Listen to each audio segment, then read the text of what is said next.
Bapak-bapak, ibu-ibu, tuan-tuan dan puan-puan yang saya hormati, saya teringat pada sebuah syair dari Shawki Beg, penyair dari Mesir, dan itu pun pernah beberapa kali disebut-sebut oleh ayah saya, oleh Buya Hamka pada saya untuk saya ingat selalu.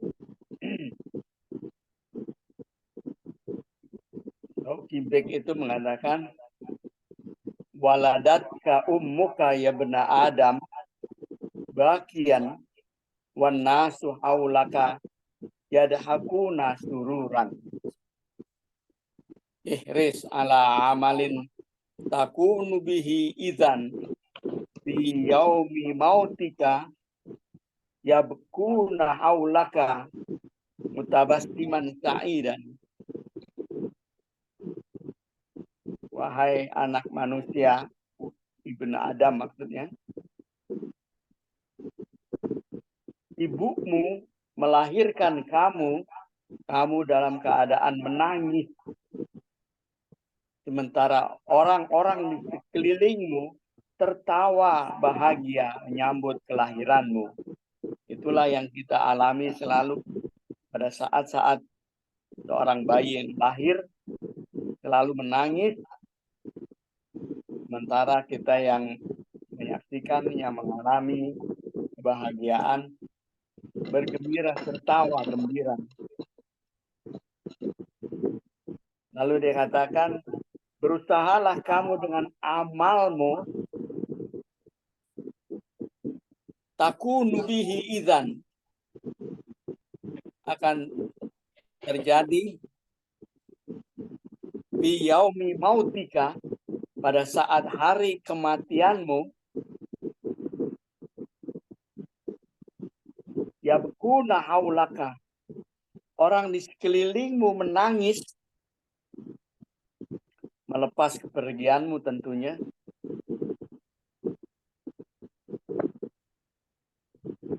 Tabassiman mutabassiman sa'idan, sedangkan kamu yang menjadi jenazah di hari kematianmu itu,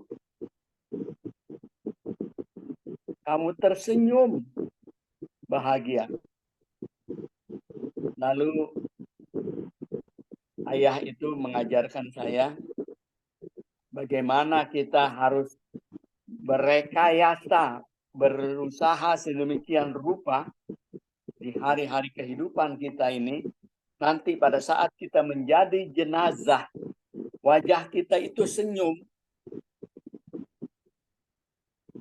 Bayangkan hadirin, saudara-saudara sekalian, kita merekayasa penampilan kita pada saat kita menjadi jenazah. Kalau besok-besok saya akan tampil seperti apa, mungkin bisa ya. Kita ada undangan orang teman kita, ada yang kawinan, saya akan tampil senyum. Nanti pada saat saya hadir, saya akan begini-begini. Itu kita sudah merekayasa.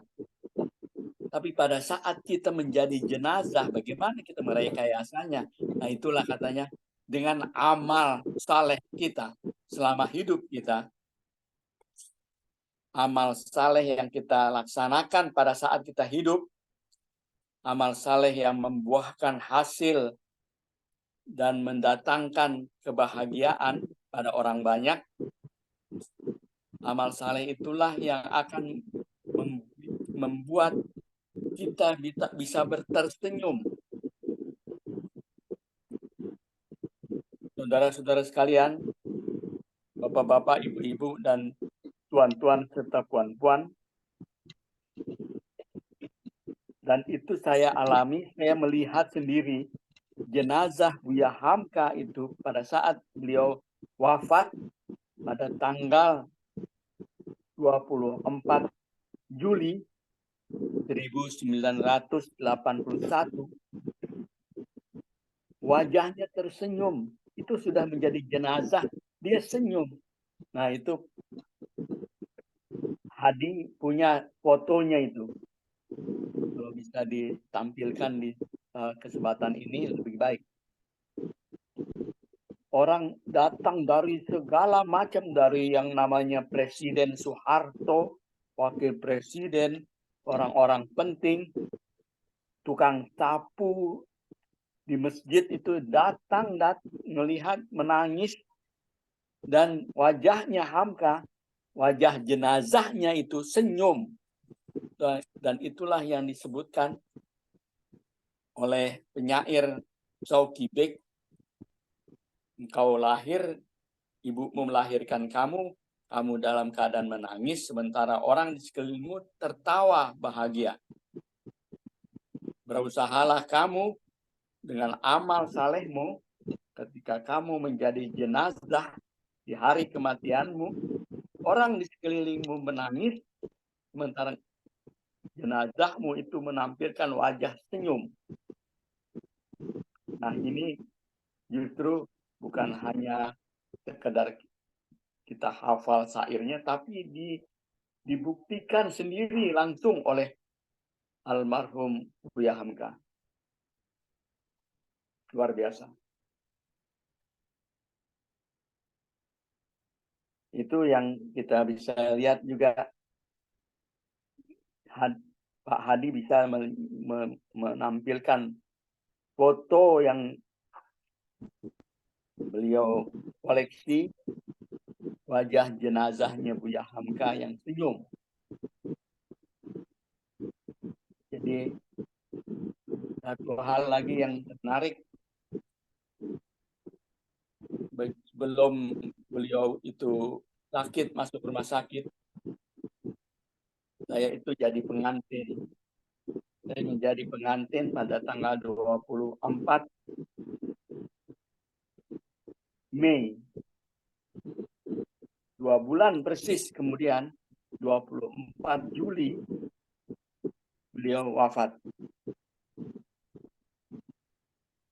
Sebelumnya itu, sebelum kira-kira tahun 1980-an, 80,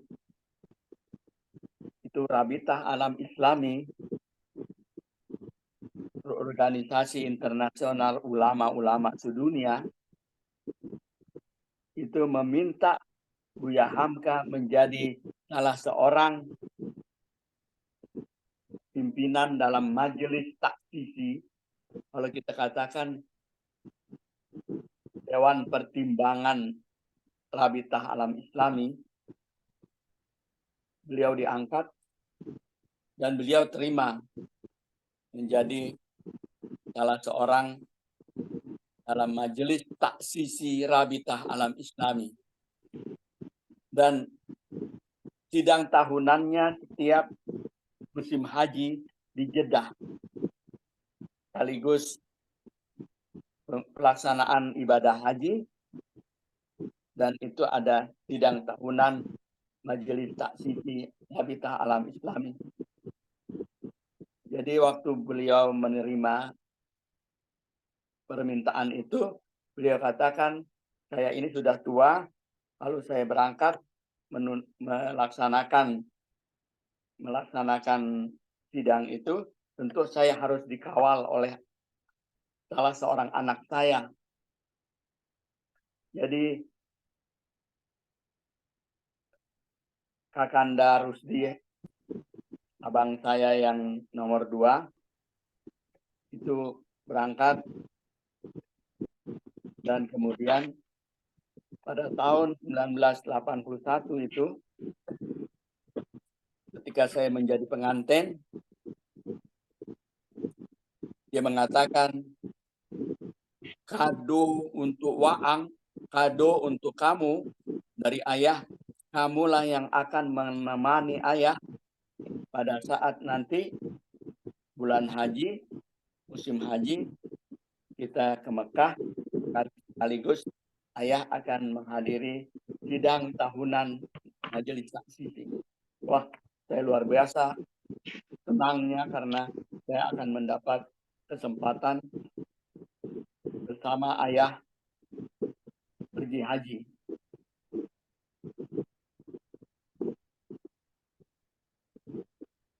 Saudara-saudara sekalian, itu pada saat itu bulan Ramadan. Jadi kira-kira 2 bulan setelah itu akan musim haji. Rupanya beliau masuk rumah sakit. Nah, saya yang selalu menjenguk beliau ke rumah sakit. Lalu dia katakan, ada nampak dalam pandangan ayah, kamu bersedih. Kalau misalnya ayah meninggal, nggak jadi kita berangkat ke haji bersama. Itu yang dia katakan. Tapi begitu saya datang lagi menjenguk beliau di rumah sakit, dia katakan, ayah doakan kamu, Waang, ayah doakan Waang, nanti kalau kita nggak jadi berangkat haji bersama, kamu akan menjadi orang yang lebih sering, kalau bahasa daerahnya, kamulah yang akan acok. Acok itu sering, kerap, yang akan lebih acok ke tanah suci. Itu ayah doakan, Waang. Saudara-saudara sekalian, itu sampai sekarang saya masih ingat sekali apa yang dia katakan. Dia akan doakan saya yang akan lebih sering berangkat ke tanah suci. Entah bagaimana jalan hidup saya ketika saya menjadi wartawan di Panji Masyarakat yang beliau pimpin langsung. Ada seorang pengusaha travel yang ngundang saya berdiskusi karena dia, saya sebutkan namanya Bapak Ghazali Katianda. Dia berdiskusi dengan kami, dengan saya, karena dia ingin melaksanakan pelayanan umroh dan haji pada masyarakat dan diatur sedemikian rupa dari travelnya dia. Wah, kami berdiskusi sedemikian rupa, lalu Pak Ghazali ini merancang keberangkatan umroh dan dia undang. Nah, itu pertama kali saya berangkat mendapatkan kesempatan bagaimana Allah yarham ya Hamka itu doanya dikabulkan. Saya hadir umroh, kemudian pulang dari sana, saya buat laporan dalam majalah Panji Masyarakat tentang perjalanan perjalanan, mungkin ada yang masih ingat nama travelnya Musi Holiday. Nah, saya bikin laporan, foto-foto, dan itu dengan bahasa iklan tentunya, bahwa dia akan melaksanakan lagi setelah ini. Dan itu dia borong itu majalah, dia bagi-bagikan kepada orang-orang yang datang ke travelnya itu.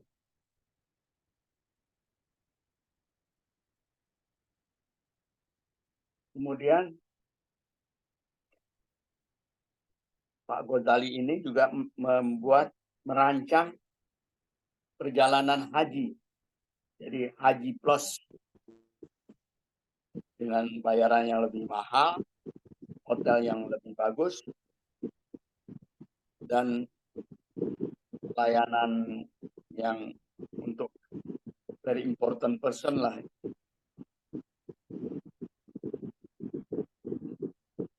Kemudian begitu saya naik haji, saya rasakan ini yang kedua kali saya datang ke Tanah Suci. Saya bikin lagi laporan dalam majalah saya, dalam majalah Panji Masyarakat. Dan itu dia senang kerjasama saya dengan Pak Ghazali ini sampai membuahkan hasil. Saya diangkat menjadi salah seorang staf di travelnya itu. Dan karena saya juga belajar di sekolah saya di perguruan di IAIN, belajar perbandingan agama dan sebagainya.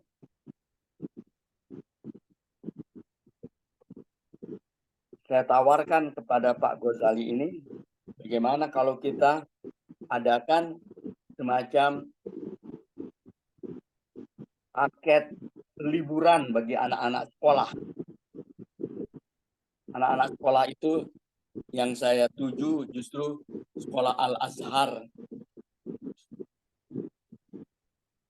Nah, dia setuju dan kemudian kami bikinlah iklan untuk membawa anak-anak ini liburan di akhir tahun, karena akhir tahun itu juga kita akan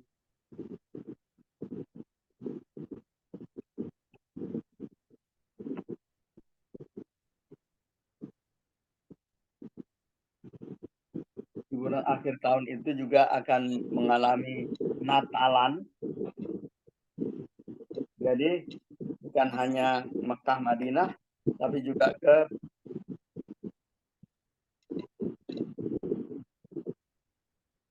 Masjidil Aqsa, ke Yerusalem.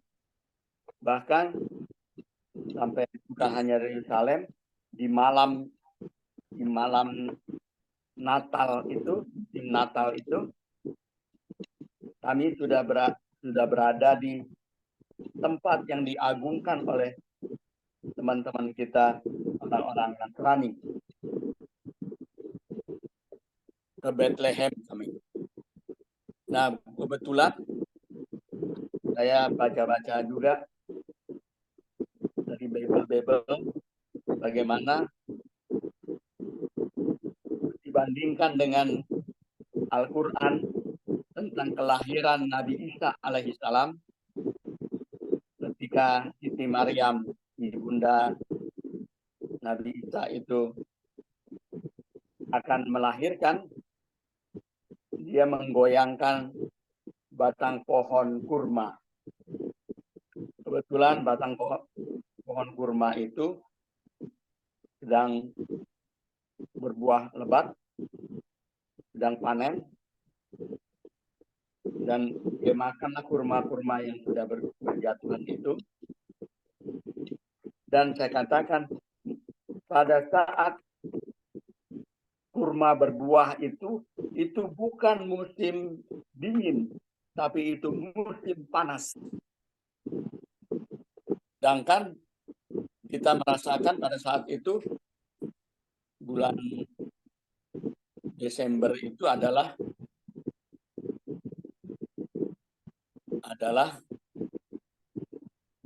musim dingin di sana. Jadi tidak mungkin musim dingin lahirnya Nabi Isa, tapi justru musim panas. Nah, begitulah yang saya sebutkan sedemikian rupa.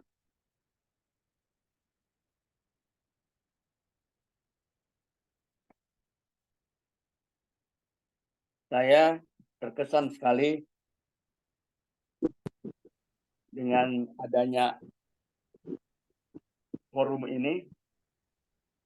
Satu hal yang ingin saya sampaikan adalah bagaimana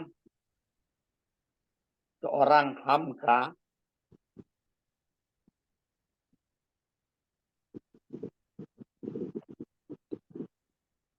itu berdakwah sedemikian rupa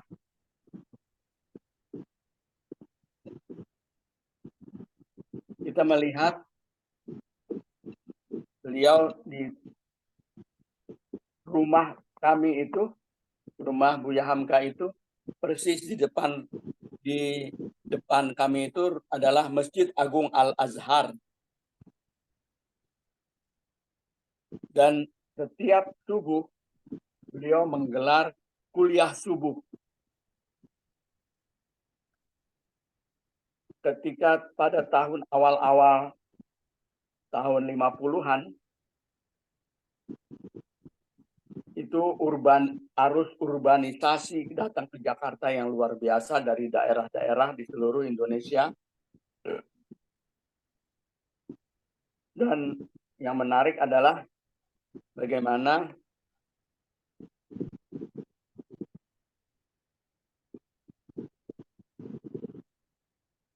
kami tinggal itu di Kebayoran Baru. Macam waktu itu disebut kota satelit di Jakarta. Kebayoran Baru ini juga ditinggali oleh orang-orang yang menetap di situ dari berbagai daerah. Dan yang menarik, mereka tahu ada kuliah subuh di Masjid Agung Al-Azhar. Mereka menjadi jamaah kuliah subuh, jamaah subuh di Masjid Agung Al-Azhar.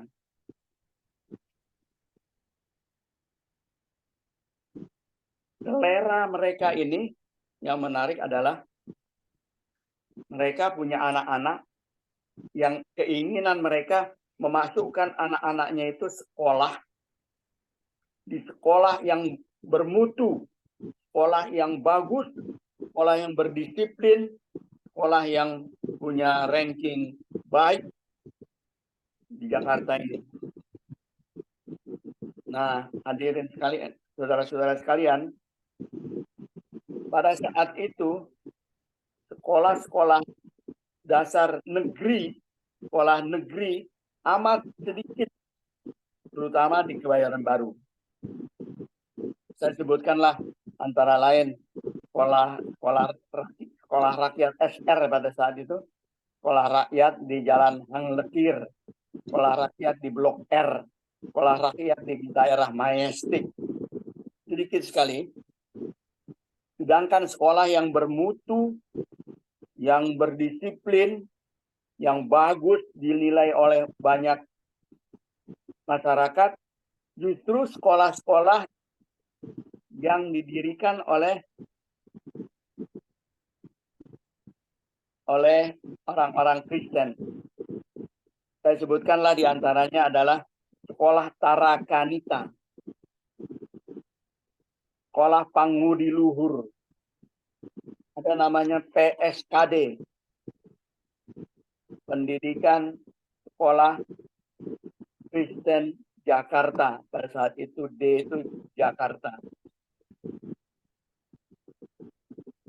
Nah, itulah mereka akhirnya memilih sekolah-sekolah itu karena sekolah Islam belum ada.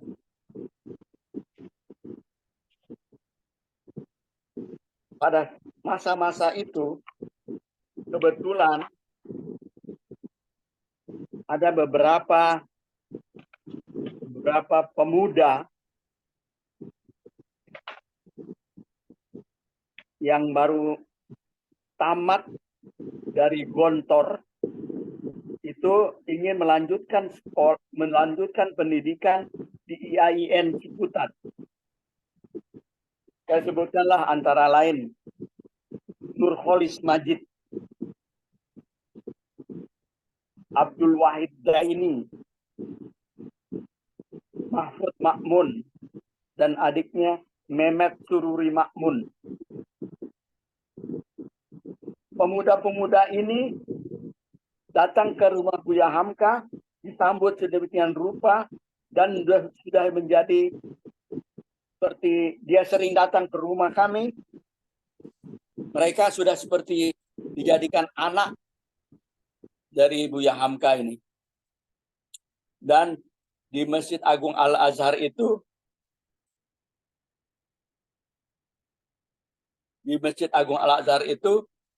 disediakan satu ruangan yang khusus dijadikan asrama bagi mereka ini. Jadi Buya Hamka sedemikian rupa. Dan umi kami, ibunda kami, itu juga sudah menjadi seperti ibu mereka. Mereka yang merantau ke Jakarta, tinggal di asrama di Masjid Agung Al-Azhar, dan sudah menjadi anak angkat bagi keluarga ibu bapak kami. Dan inilah yang menyetuskan dibikin semacam pendidikan Islam Al-Azhar. Kalau dikatakan PIA, pendidikan Islam Al-Azhar. Jadi karena setelah kuliah subuh, itu biasanya bukan langsung pulang, tapi mereka berdiskusi sedemikian rupa antara imam, yaitu Buya Hamka, dengan para jamaahnya. Pada saat itulah mereka mengeluhkan bagaimana mencari sekolah yang bermutu, tapi yang ada cuma sekolah-sekolah Katolik dan sekolah-sekolah Kristen. Dan dijadikanlah semacam kursus mengaji pada sore hari di pendidikan Islam Al-Azhar itu. Saya termasuk, alhamdulillah, sebagai murid awal-awal di PIA itu, pendidikan Islam Al-Azhar itu. Kita belajar mengaji, belajar agama sedemikian rupa, dan akhirnya ide itu pun berkembang sedemikian rupa untuk mendirikan semacam taman kanak-kanak. Nah, taman kanak-kanak ini kemudian dibangun sedemikian rupa juga di salah satu ruangan di Al-Azhar itu, di masjid itu. Dan orang tua mereka adalah jamaah subuh Al-Azhar. Dari situlah berkembang. Setahun kemudian mereka sudah selesai taman kanak-kanak, akan melanjutkan ke sekolah dasar. Didirikanlah di ruangan itu sekolah dasar untuk anak-anak yang selesai TK di Al-Azhar itu. Hadirin, inilah awal-awal dari sekolah Al-Azhar. Dan kemudian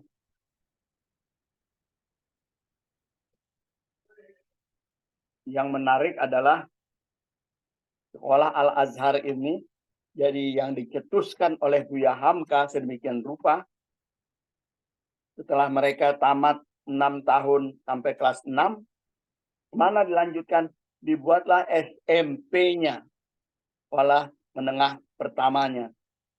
Begitu selanjutnya sampai SMA-nya dibikin lagi sedemikian rupa. Hadirin, kalau kita lihat-lihat sekarang, sudah ratusan jumlah sekolah Al-Azhar yang ada di seluruh kota-kota besar di Indonesia ini. Dan itu gagasan dari Buya Hamka. Maka dari itu, kalau kita melihat kiprahnya Buya Hamka dalam berdakwah, beliau adalah seorang tokoh dakwah yang membuka cakrawala bagi masyarakat metropolitan. Sedemikian rupa sehingga jamaah yang mengikuti pengajian Buya Hamka itu dibuat sedemikian rupa menjadi orang-orang yang bangga sebagai jamaah di masjid. Ibu-ibu yang merasa bangga sebagai jamaah masjid. Bayangkan di masa-masa itu orang merasa bangga sebagai jamaah Al-Azhar. Jadi satu hal yang menarik juga bagaimana Buya Hamka memberikan tafsir di kuliah subuh itu, itulah yang dia sampaikan tafsir Al-Quran. Dan belakangan dia tulis sedemikian rupa menjadi tafsir Al-Azhar. Saudara-saudara sekalian yang saya hormati, kalau boleh saya katakan, Buya Hamka inilah tokoh dakwah yang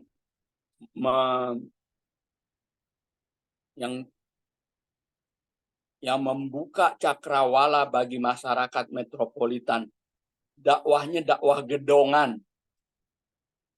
Salah satu tafsiran beliau tentang takwa misalnya. Dia katakan takwa itu bagaimana ditulis dalam Al-Qur'an, A'udzubillahi minasyaitonirrajim. Bismillahirrahmanirrahim. Ya ayyuhalladzina amanu taqullaha haqqa tuqatih wa la tamutunna illa wa antum muslimun. Dia katakan takwa itu adalah hubungan kita dengan Allah. Takwa asal kata waqaya wiqayatan, hubungan kedekatan kita dengan Allah.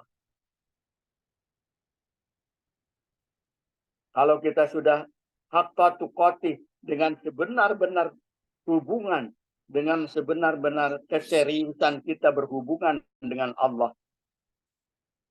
Dan itu akan membentuk bagaimana kita merasa Allah sebagai Ar-Rahman Ar-Rahim, yang pengasih dan maha penyayang.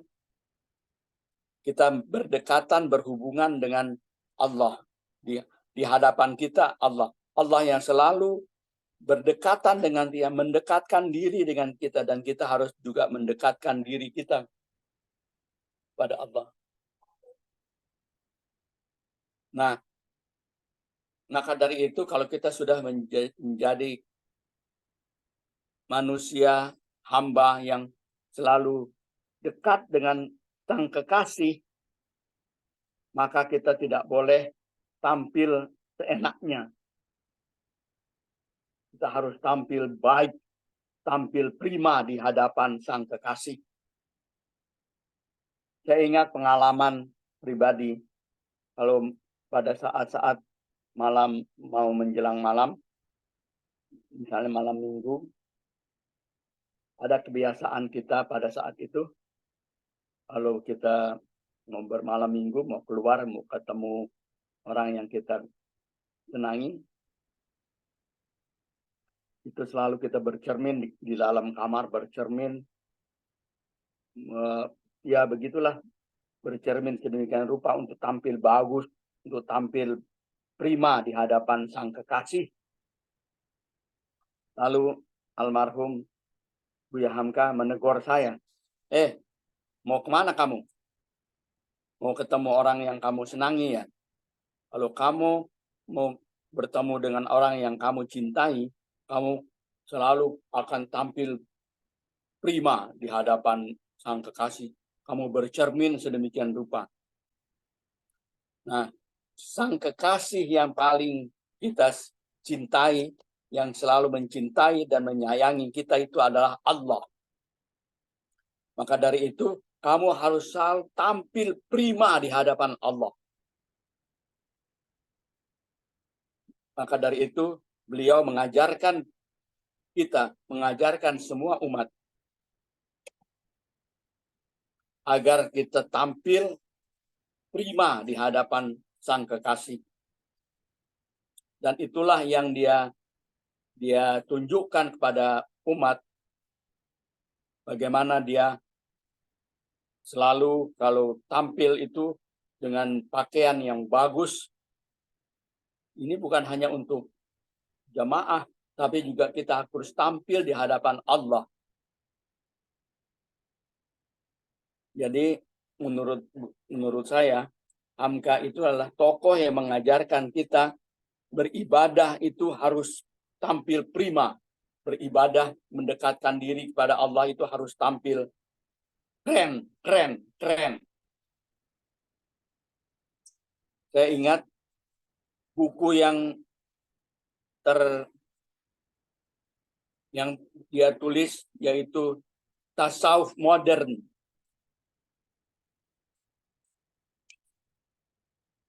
Sesungguhnya inilah yang diajarkan oleh Buya Hamka.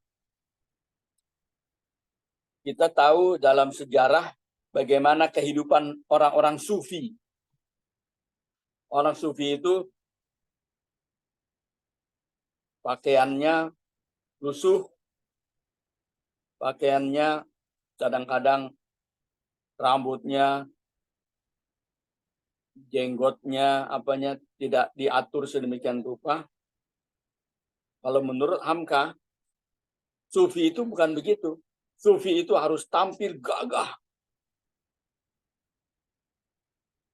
Jadi kalau tasawuf modern itu orang yang mendekatkan diri kepada Allah itu harus tampil selalu prima di hadapan Allah dan di hadapan makhluk Allah.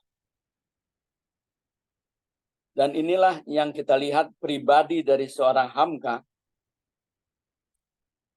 Dia selalu tampil gagah dengan sarung yang bagus, selalu pakai jas. Jasnya juga dia punya langganan tailor yang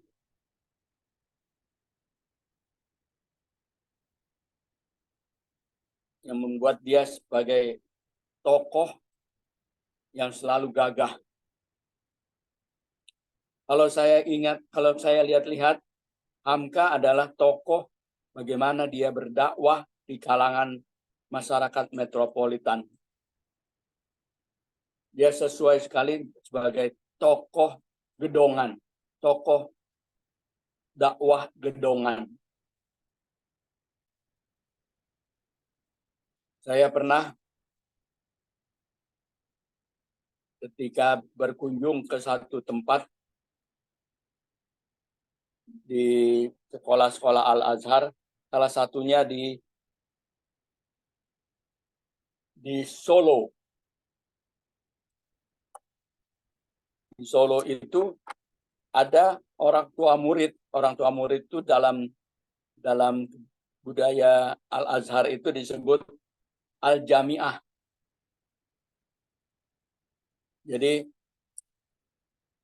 di situ ada Al-Jami'ah, orang-orang tua murid di sekolah Al-Azhar itu terdiri dari para dokter spesialis. Dia punya pengajian khusus. Terdiri dari dokter-dokter spesialis yang menjadi orang tua murid di Solo itu. Yang menarik, saya diundang, mereka namanya ngederes. Mereka berkumpul, berkeliling, duduk berkeliling begitu, menghafal Al-Quran. Jadi kalau mereka ngederes satu malam itu, tamat Al-Quran itu. Dengan hafalan, jadi mereka hafal Al-Quran. Dokter-dokter spesialis yang hafal Al-Quran, kemudian mereka mempunyai semacam jamaah. Jamaahnya itu, kalau ada acara ngederes itu, mereka menamatkan Al-Quran. Lalu dia katakan, salah seorang di antara mengatakan, kami mengadakan ini karena didorong oleh buku Tasawuf Modernnya Buya Hamka. Luar biasa.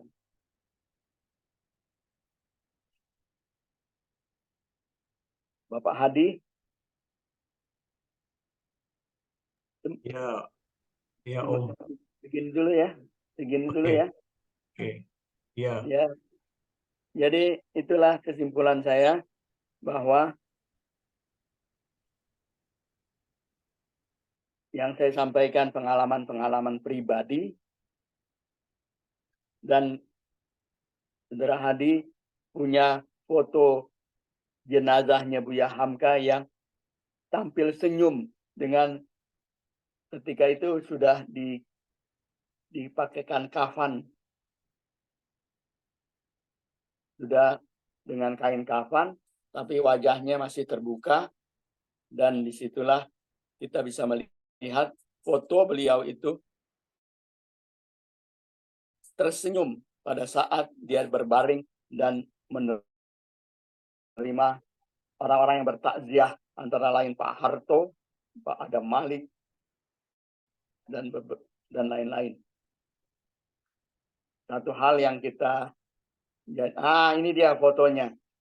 Dia tersenyum, betul-betul tersenyum. Waladatka ummuka ya bena Adam bakian wan nasu haulaka yadhakuna sururan. Ihris ala amalin takunu bihi idan fi yaumi mautika yabkuna haulaka mutabassiman sa'idan. Masya Allah.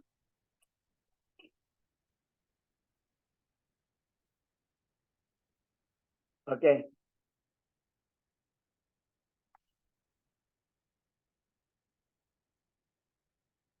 Cukup dulu ya. Wah, alhamdulillah. Banyak hal yang kita ketahui dari info A1 kalau dibilang istilahnya. Banyak orang yang belum mendengar berita ini tentang apa yang dikatakan oleh putra dari almarhum Buya Hamka. Sungguh suatu teladan buat kita semua. Bagaimana Buya Hamka ini sosok yang bukan hanya sebagai ulama, tapi mempunyai konsep membangun umat secara keseluruhan dari hulu sampai hilir. Kalau orang sekarang hilirisasi apa, Hamka itu sudah jauh sebelum daripada masa sekarang.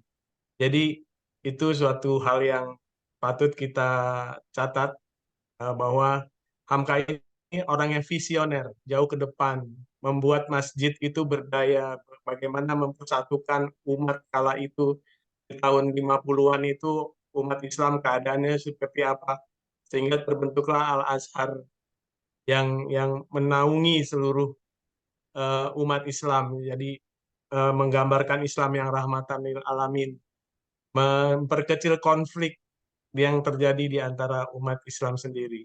Itu suatu hal yang menarik yang disampaikan oleh Buya Afif Hamka.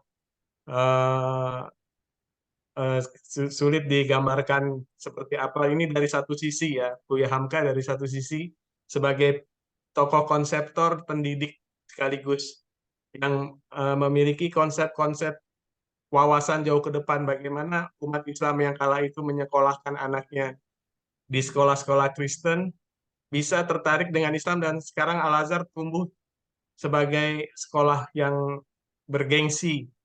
Jadi istilahnya Yayasan Pesantren Islam Al-Azhar itu menjadi garda terdepan tampilan wajah umat Islam yang tidak kumuh, seperti yang gambaran Hamka dikatakan bahwa kita ingin bertemu dengan Tuhan itu dengan hal apa yang terbaik yang kita miliki.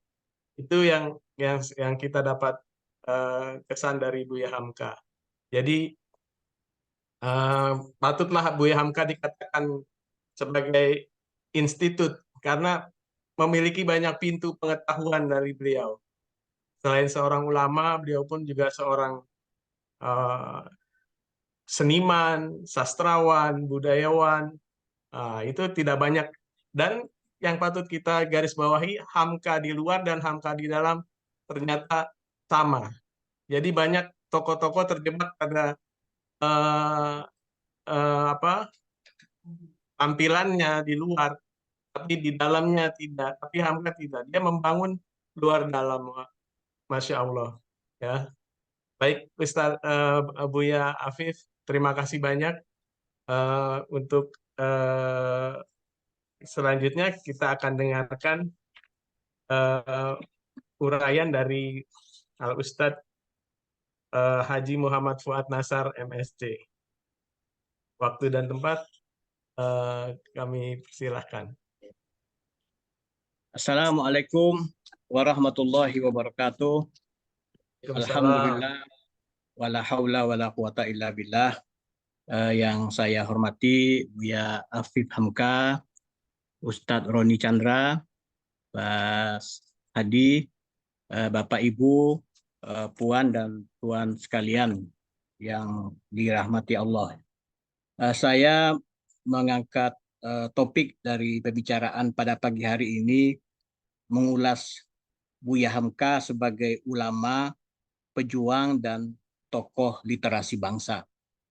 Saya memulai dengan sebuah ungkapan filosof yang Buya Hamka sendiri dengan rendah hati juga pernah menulis ini. Beliau mengingat ini pernah diucapkan oleh guru beliau, Angku Mudo Abdul Hamid Hakim, ya, guru besar Tawalik Padang Panjang. Kata Angku Mudo, kata Buya Hamka, tidaklah semua orang yang masyhur itu orang besar, dan tidaklah semua orang besar itu masyhur. Namun qadarullah, sejarah mencatat Buya Hamka adalah orang besar dan sekaligus orang yang masyhur. Beliau termasyhur dalam sejarah Indonesia, di dunia Islam, dan di dunia Melayu modern. Kemasyhuran Buya Hamka itu ditopang dengan bobot keulamaan, bobot ketokohan, perjuangan dakwah, karya pemikiran, pribadi, dan martabat beliau sebagai panutan umat, sebagai teladan bangsa. Sebagai ulama, Buya Hamka menguasai ilmu-ilmu keislaman secara generik. Sepanjang hayat, Buya Hamka hidup di dalam kemuliaan ilmu pengetahuan. Namun beliau bukan seorang yang silau dengan kekuasaan. Buya Hamka selalu menjaga muruah keulamaannya sebagai pemimpin umat, menyampaikan masukan-masukan, pikiran-pikiran kepada pemerintah, kepada penguasa, kepada presiden, kepada menteri, tanpa membuat orang lain merasa tersinggung atau terhina. Disitulah kelebihan pribadi Buya Hamka, kelebihan bahasa dakwah Buya Hamka yang sangat bijak, sangat arif, dan kelebihan Buya Hamka itu adalah kemahiran beliau dalam berbicara itu sama dengan kemahiran beliau di dalam menulis, sehingga orang menikmati ceramah Buya Hamka, kuliah Buya Hamka, kuliah subuh beliau, khutbah beliau itu sama nikmatnya, sama indahnya dengan menikmati aluran-aluran bahasa beliau di dalam karya tulis. Oleh karena itu, ya, salah satu sahabat beliau, almarhum Profesor Ali Hasmi, mengatakan bahwa Buya Hamka itu adalah pujangga yang selalu menyuarakan dakwah Islamiyah. Kalau Pak Rosihan Anwar, wartawan senior, menjuluki Buya Hamka itu adalah wartawan besar. Sejauh mana ya generasi sekarang mengenal Buya Hamka? Bangsa ini memerlukan teladan. Teladan dalam memegang akidah Islam, teladan dalam bermuamalah, teladan dalam berfikir, teladan dalam berukhuwah, teladan dalam bernegara, dan sebagainya. Nah, perjuangan dakwah Buya Hamka itu mengingatkan kita semua pada keteladanan dan pada suatu nilai-nilai yang mengajarkan bahwa kebesaran bangsa itu terletak pada keluhuran budi. Karena itu Buya Hamka mengarang buku tentang tasawuf modern, lembaga budi, lembaga hidup. Itu adalah bagaimana mendidik bangsa itu agar memiliki agama yang menumbuhkan budi pekerti. Sebuah ungkapan yang ditulis oleh Buya Hamka, ya, di pepatah Minang dalam buku Lembaga Budi, diribut diribut runduklah padi, dicupak datuk ketemanggungan, kalau hidup tidak berbudi, duduk tegak kemari canggung.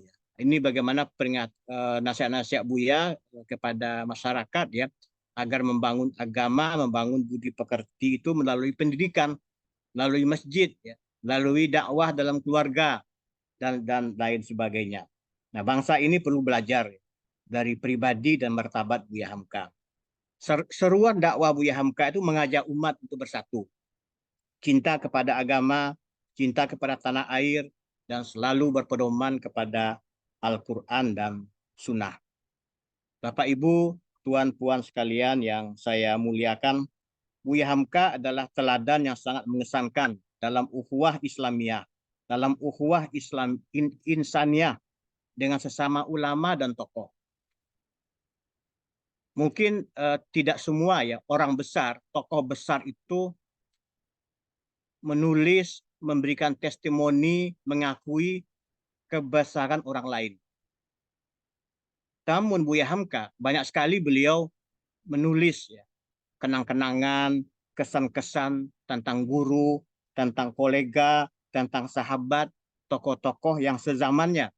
Bahkan Saudara Abdul Hadi mengumpulkan itu ya dalam bunga rampai catatan dan kenangan Hamka. Bagaimana Buya Hamka itu di sepanjang hidupnya itu banyak sekali beliau kan berpengalaman, mencari pengalaman hidup ya, berinteraksi dengan sesama tokoh dalam berbagai lingkungan, organisasi, berbagai suku, berbagai daerah ya. Dan beliau itu menulis ya pengalaman beliau ke satu daerah, ke satu negara, kenang-kenangan beliau dengan sahabat-sahabatnya, tokoh-tokoh, guru-guru dan sebagainya itu sebenarnya mengajarkan kepada kita bagaimana seorang Hamka, seorang ulama, seorang pemimpin umat memiliki akhlak yang mulia, memiliki akhlak memuliakan sesamanya, sesama ulama, berbagai golongan, berbagai latar belakang, beliau selalu banyak menulis ya. Beliau menulis tentang Bung Hatta, menulis tentang Ibu Fatmawati, menulis tentang ulama-ulama lainnya ya. Dengan Kiai Haji Bisri Samsuri, beliau tulis Abdul Hamid Hakim, Ibu Rahmah El Yunusia, Syekh Ibrahim Musa Parabi, beliau tulis, beliau ungkapkan kelebihan-kelebihan orang itu. Dari Buya Hamka menempatkan dirinya menjadi orang yang menjadi sahabat dan menjadi bercermin dari semua kebesaran orang di sekeliling beliau dan sezaman dengan beliau. Itu hal yang sangat mengesankan pada Buya Hamka. Dan kita menyimak sejarah beliau sejak masa muda itu beliau mencari pengalaman hidup. Beliau meninggalkan kampung halaman di pinggir Danau Meninjau pada usia 16 tahun ya. Sudah berangkat ke Jawa, ke Jogja, bertemu dengan Hos Cokroaminoto, Ki Bagus Hadikusumo, Haji Fahrudin, berantau ke Pekalongan, ke kakak ipar beliau, Buya A.R. Sultan Mansur. Kemudian beliau merantau ke Makassar sebagai mubalik Muhammadiyah, tinggal lama di Medan, memimpin majalah pedoman masyarakat, di Padang Panjang, menggerakkan dan memimpin tabligh school, nah, sekolah kader Muhammadiyah yang diberi nama Kuliatul Mubalighin di Kauman Padang Panjang. Kemudian beliau merantau ke Jakarta, mengarang buku, berdakwah di metropolitan tadi sampai ke Buya Afif tadi. Bagaimana peran-peran Buya Hamka itu di dalam berbagai etape sejarah itu mengikuti sejarah perjuangan bangsa. Ketika revolusi kemerdekaan, beliau berjuang di Sumatera Barat. Beliau berjuang di Sumatera Barat di masa revolusi. Beliau berjuang untuk kemerdekaan tanah airnya. Kemampuan beliau berdakwah, bertabligh itu digunakan untuk menggelorakan semangat untuk membela kemerdekaan.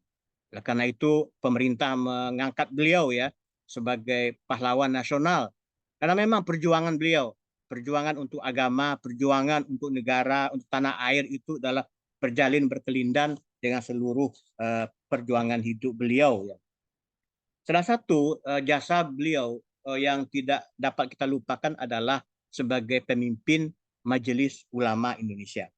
Ini Pak Mukti Ali ya, Menteri Agama itu mengakui dalam tulisan beliau bahwa tanpa Buya Hamka, Majelis Ulama Indonesia itu tidak akan mungkin berdiri. Dan sebagai Ketua Umum MUI yang pertama, Buya Hamka lah meletakkan dasar-dasar hubungan antara ulama dengan pemerintah.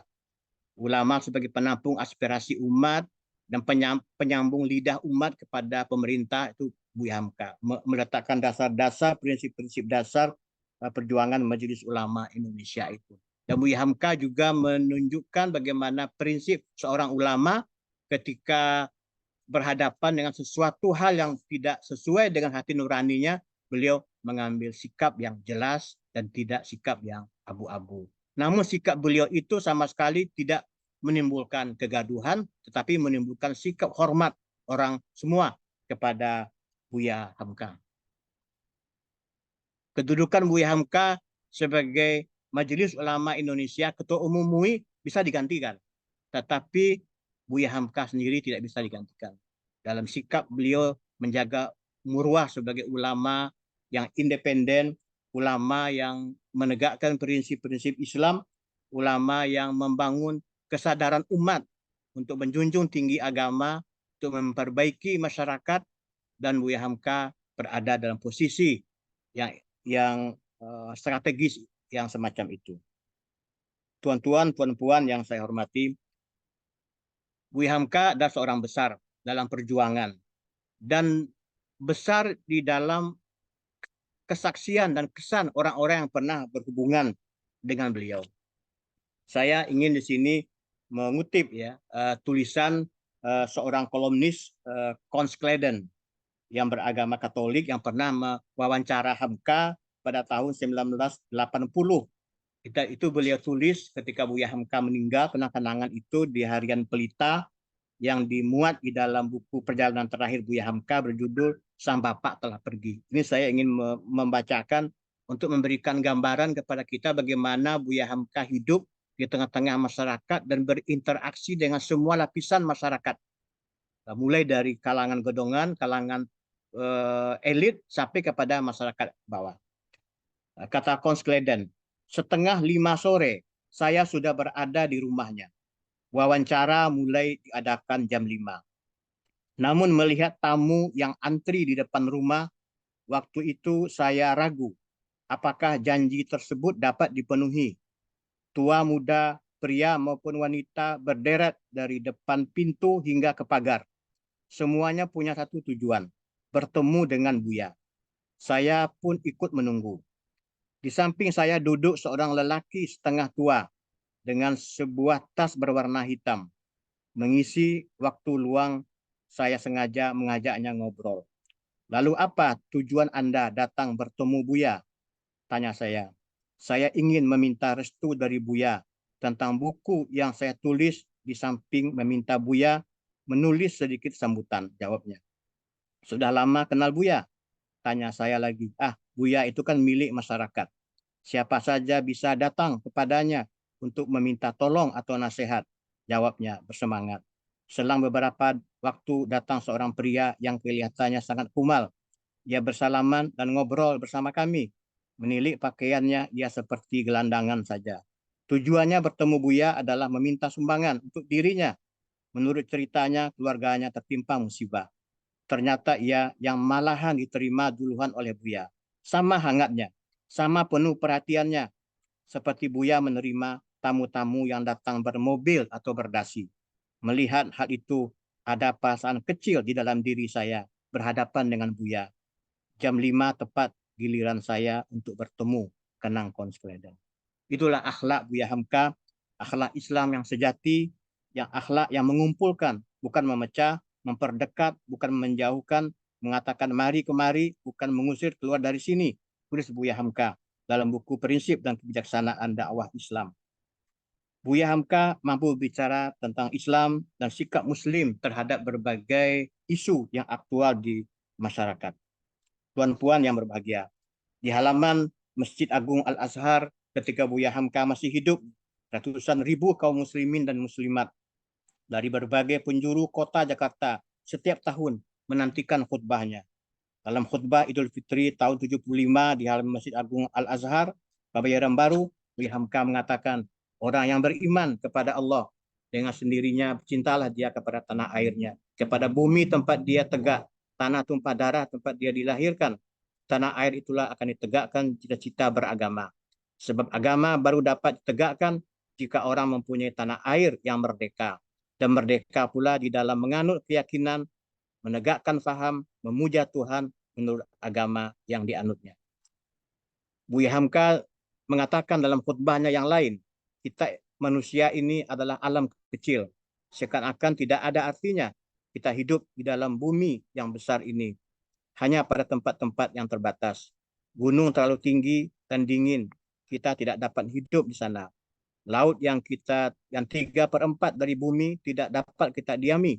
Sedang kekuasaan, kebesaran, dan kerajaan Allah meliputi seluruh alam. Sejak dari langit dan bumi sampai kepada bintang-bintang, bulan, dan matahari. Tapi jiwa kita makhluk yang kecil menjadi besarlah bila dia mempunyai tujuan yang terang dan jelas, yaitu Tuhan yang Maha Besar. Hidup di dunia ini pun terlalu pendek dibandingkan dengan kehidupan yang akan kita hadapi di alam baka. Itulah beberapa dakwah dari Buya Hamka dengan sentuhan dakwah yang berkesan di hati semua orang. Tuan-puan yang berbahagia, Buya Hamka adalah tokoh literasi bangsa dan karya-karyanya yang mendunia, yang menjangkau lintas generasi.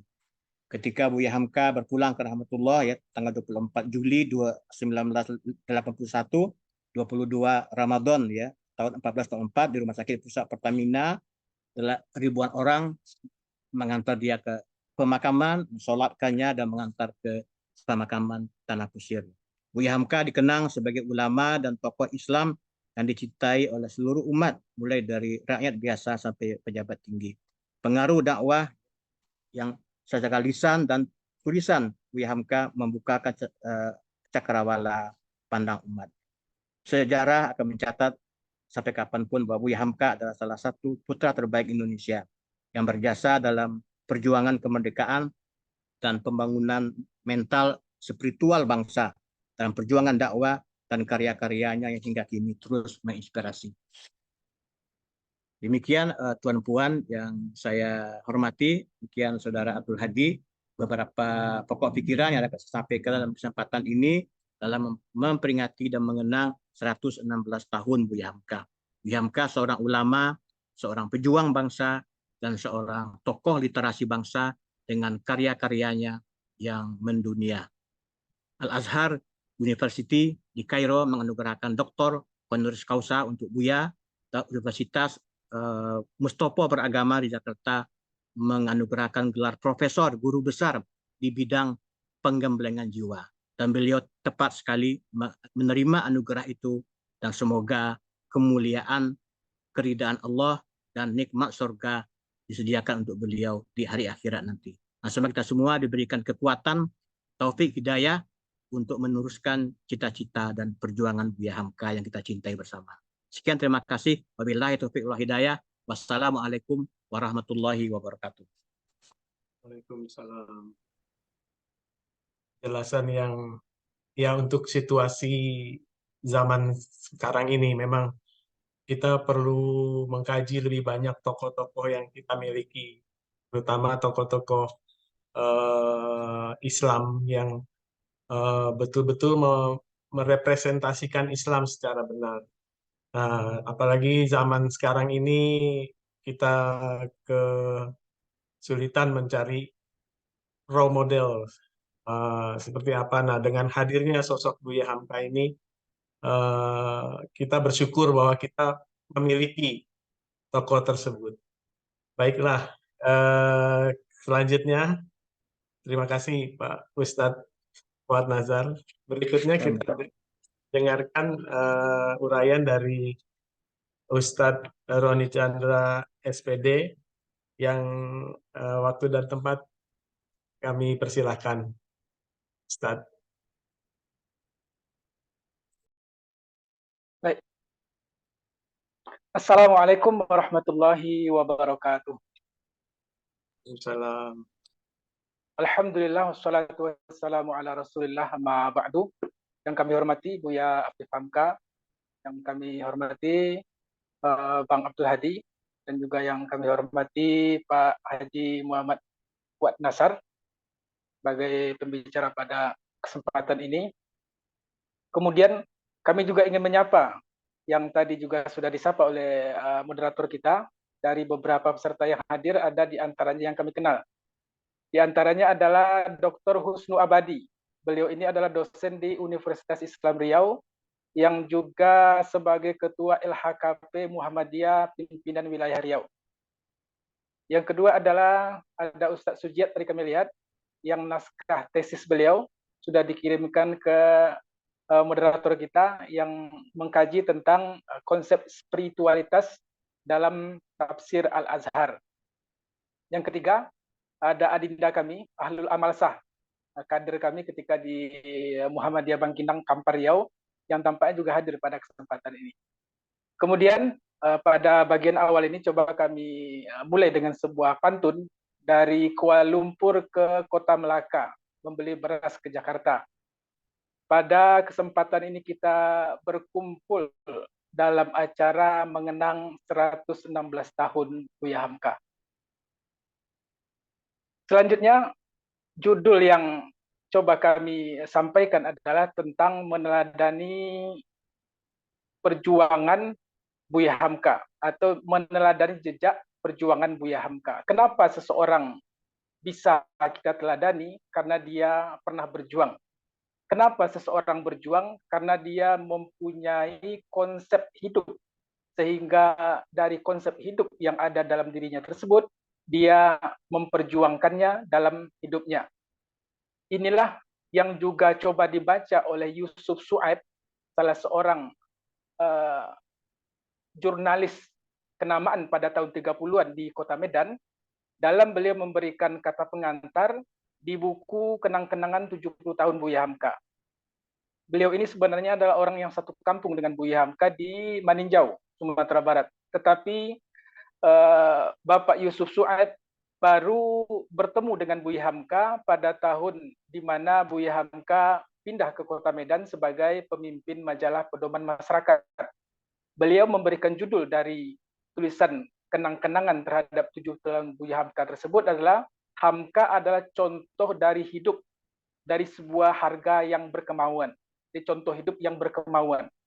Beliau menyebut Buya Hamka adalah orang yang mempunyai kemauan kuat, sehingga jadilah beliau seperti orang yang kita kenal pada hari ini.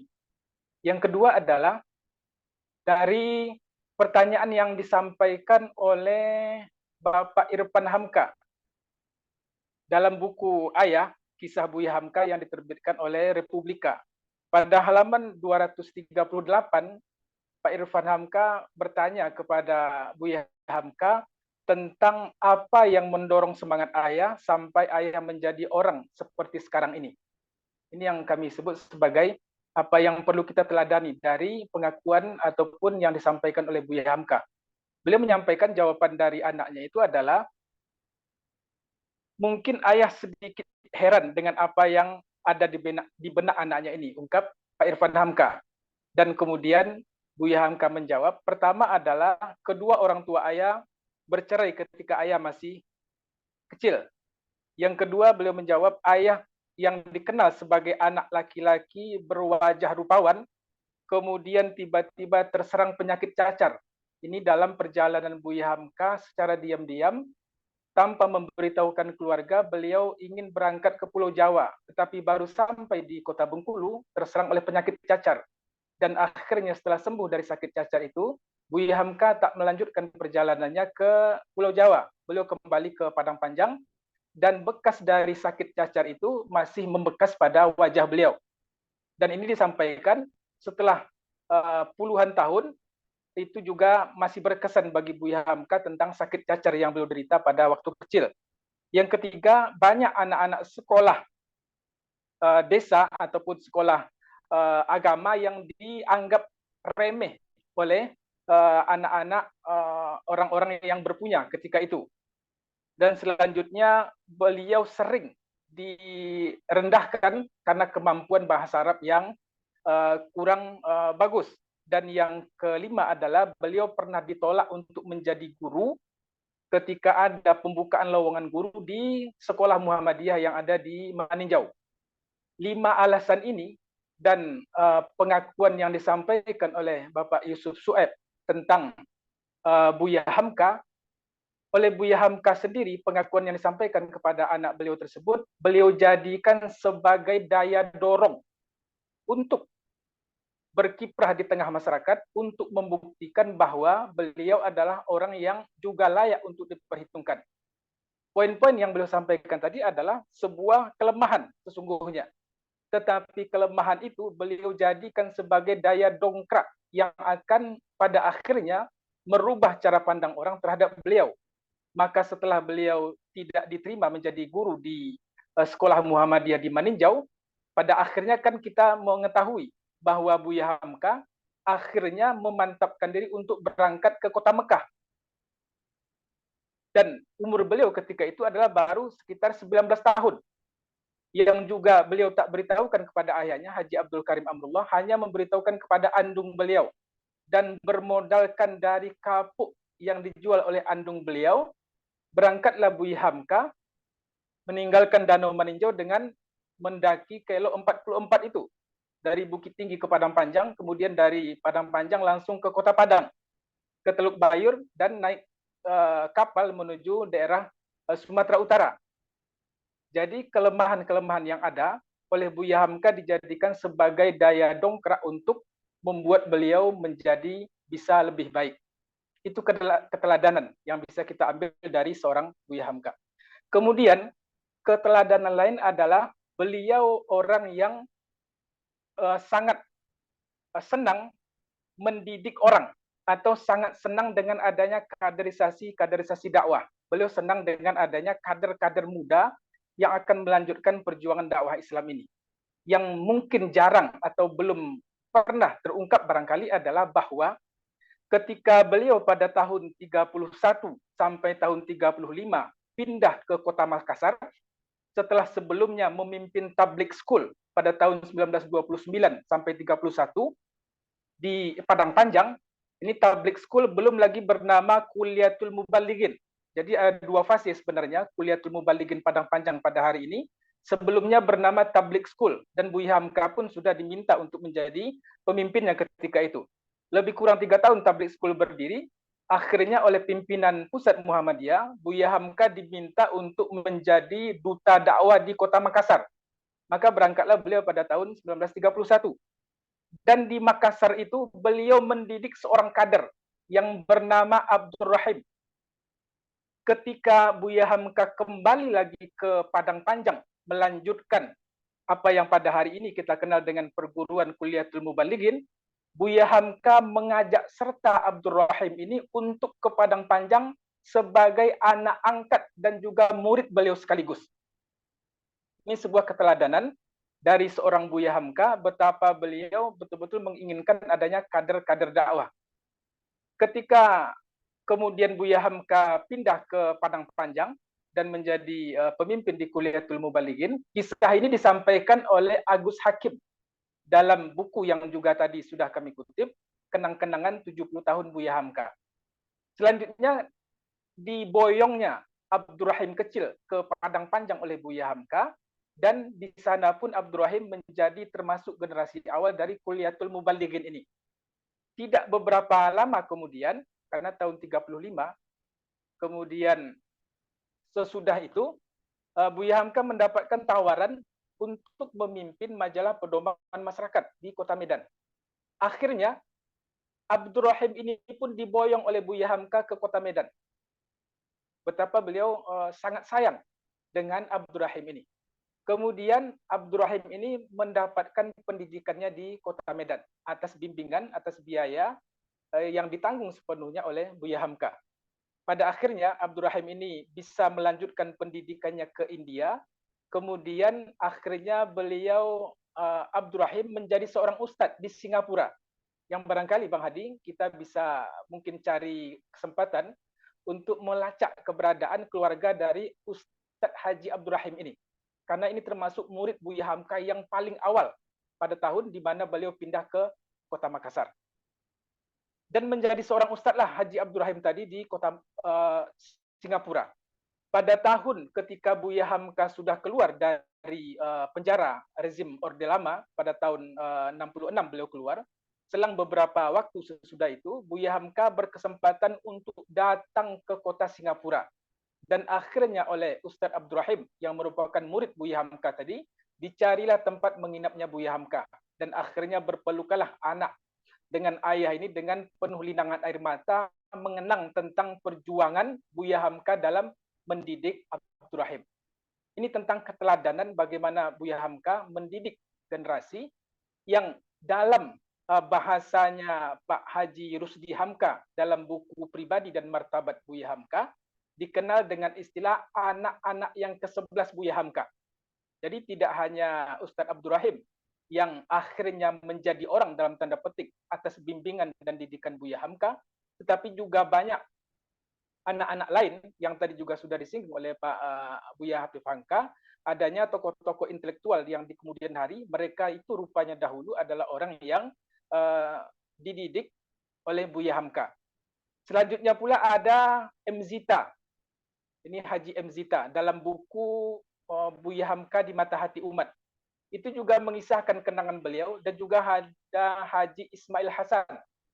Kalau Haji M. Zita ini adalah pegawai di Kementerian Luar Negeri, sempat menjadi bertugas di beberapa negara, di Irak, kemudian di negara Timur Tengah dan juga di India. Dan juga ada Haji Ismail Hasan, pernah bekerja di Kementerian Penerangan Republik Indonesia.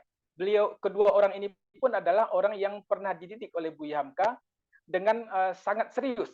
Bahkan untuk proses keinginan Haji M. Zita untuk bisa bertugas di luar negeri, itu juga tidak lepas dari bantuan dan sponsor dari Buya Hamka.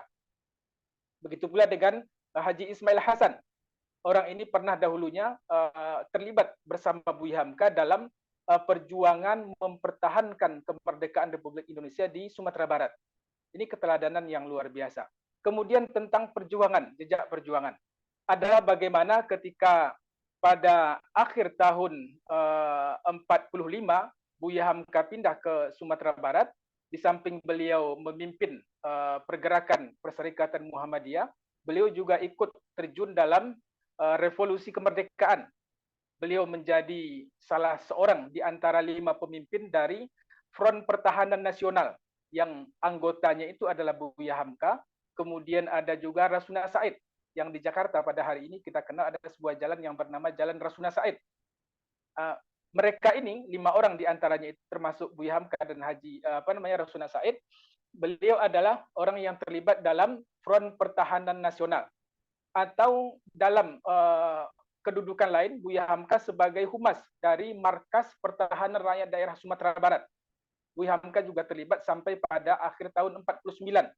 Betul-betul perjuangan itu adalah perjuangan untuk menyadarkan rakyat tentang Indonesia sudah merdeka, dan datangnya aksi dari militer Belanda atau agresi militer Belanda ke negeri ini, sehingga kemudian peran dari tokoh-tokoh itu yang Buya Hamka ikut menceburkan diri dalam mempertahankan kemerdekaan, berkeliling hampir ke seluruh daerah yang ada di Sumatera Barat.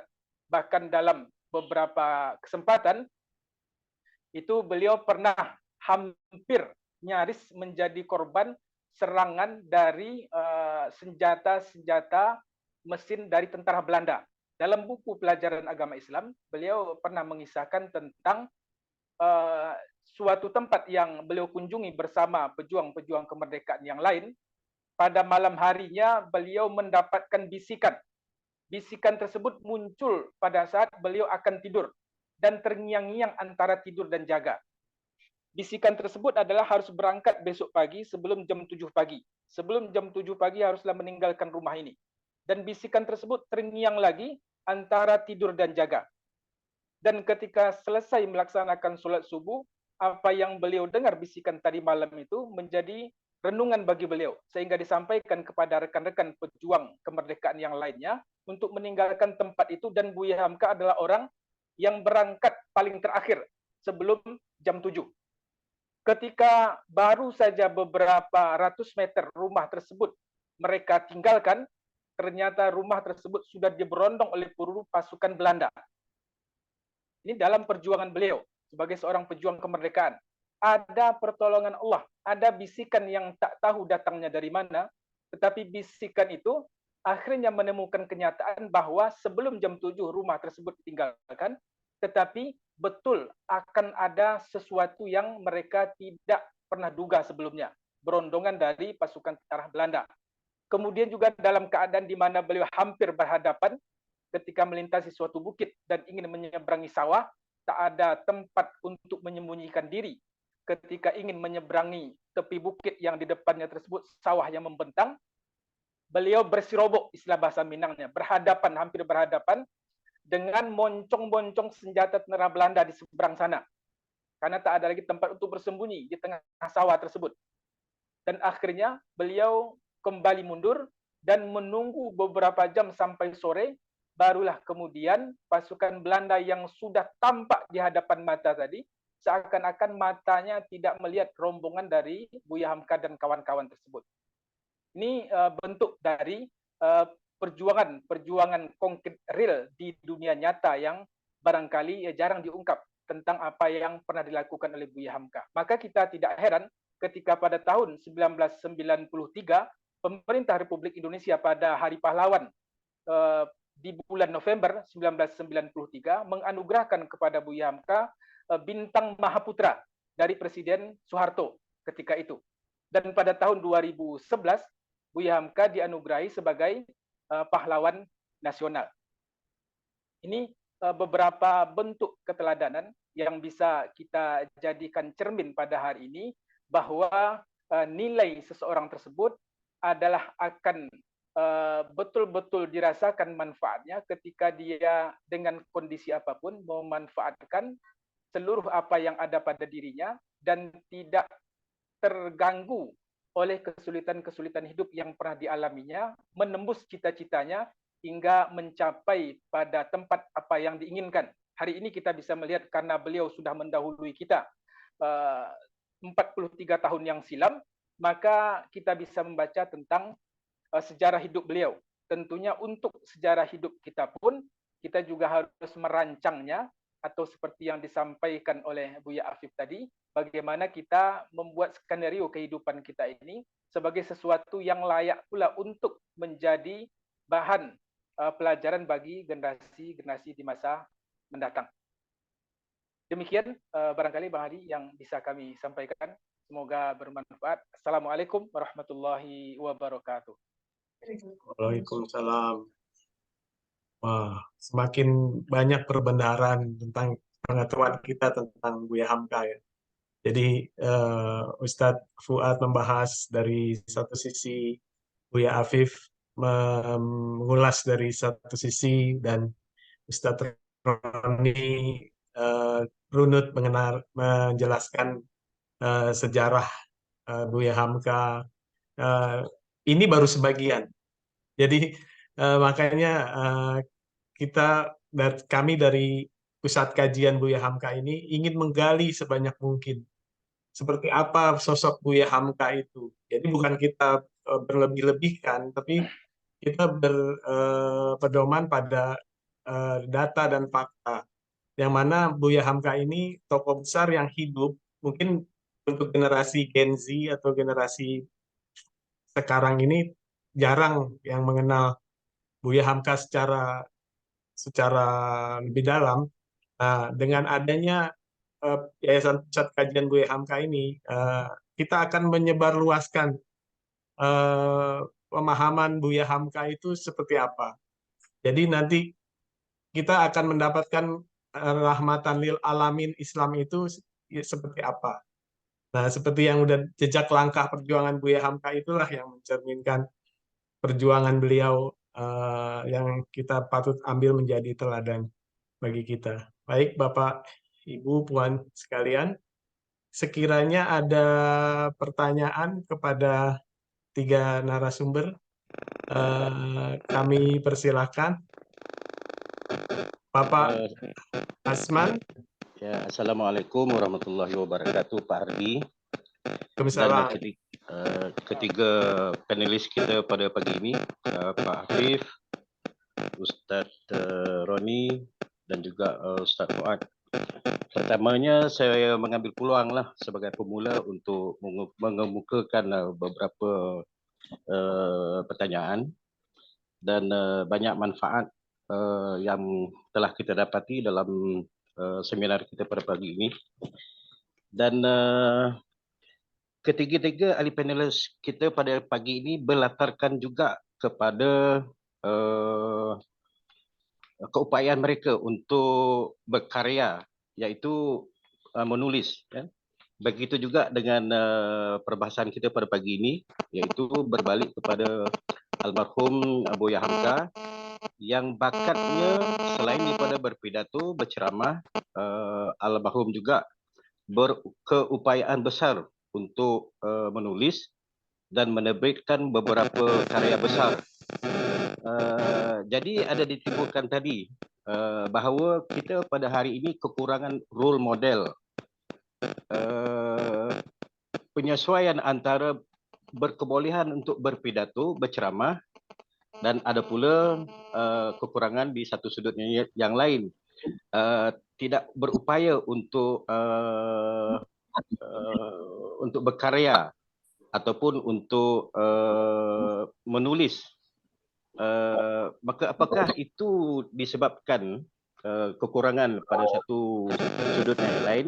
Maka ramai di kalangan pendakwah-pendakwah kita tidak dikenali ataupun tidak mampu untuk dijadikan sebagai role model, kerana selain daripada keupayaan kita untuk memberikan kuliah, ceramah dan sebagainya, keupayaan kita untuk berkarya dalam sudut penulisan itu sangat penting.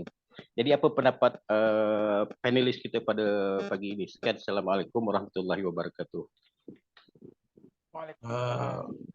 Salam. Mungkin ditujukan ke ketiga panelis atau salah satu, Tuan?